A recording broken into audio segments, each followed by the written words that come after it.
Hello everyone and welcome to the first weapon review for Insurgency Sandstorm. Today we take a look at the G36k, a weapon available for the security as Commander, Observer, Rifleman and Demolition. As we look at the stats here, we can see it's a 5.56 weapon, high velocity, high rate of fire but not great penetration, and it's a bit difficult to control, especially if you don't use a foregrip or compensator. Take in mind that this weapon can also go on single fire mode or burst mode, which helps a lot in medium or long range engagements. A cool feature of the G36k is that you can attach an Asm Scope, which makes the weapon look very badass. The scope is a 4x scope, very good for medium to long range engagements, and also the reticle is very good for aiming. The downside of this scope is how much visibility you lose while aiming downside. While you're aiming at the target, it's fine, but you may lose many other targets due to the visibility loss. And if you want to turn this weapon into a laser gun, like you can see in the clip right now, you want to attach on the weapon a foregrip bipod. The foregrip bipod is available just if you play as Rifleman. And if you decide to use the foregrip bipod, when shooting it feels like using a machine gun with 35 rounds if you decide to have the extended magazine. Another good thing about this weapon is that you can attach a smoke launcher when playing as Commander, Rifleman and Observer, and you can attach an explosive launcher if you play as Demolitions.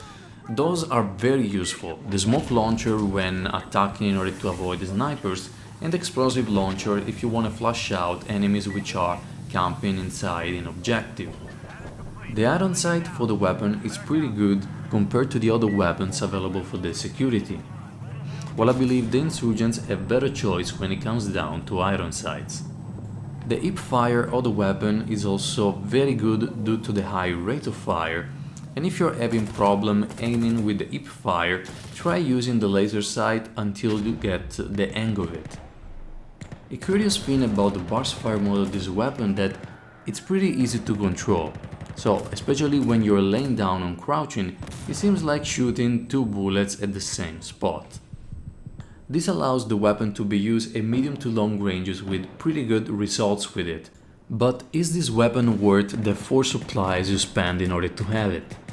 Well, in my opinion, all security weapons are a bit expensive, not for the initial choice, but because most of them require a foregrip, maybe a compensator in order to control them efficiently at all ranges.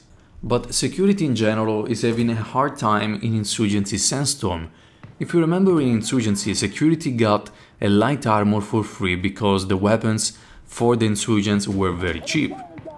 Here in Insurgency Sandstorm, the weapons for the insurgents are very cheap and you get a gas mask for free, while the security have to spend 1 supply for the gas mask.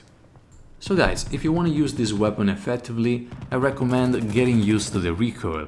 If you are having problems, using a foregrip and a compensator can always help you. And if you're aiming for close quarter combat, remember to go as light as possible because you will be aiming downside much faster and moving much faster. So guys, thank you very much for watching. I hope this video was helpful to you, and as you've seen, I didn't add any historical information where the weapon is produced, so on and so forth, because I want to focus solely on the performance of the weapon in game. So guys, thank you very much for watching. Let me know which weapon you want to see next, and I'll see you on the next video.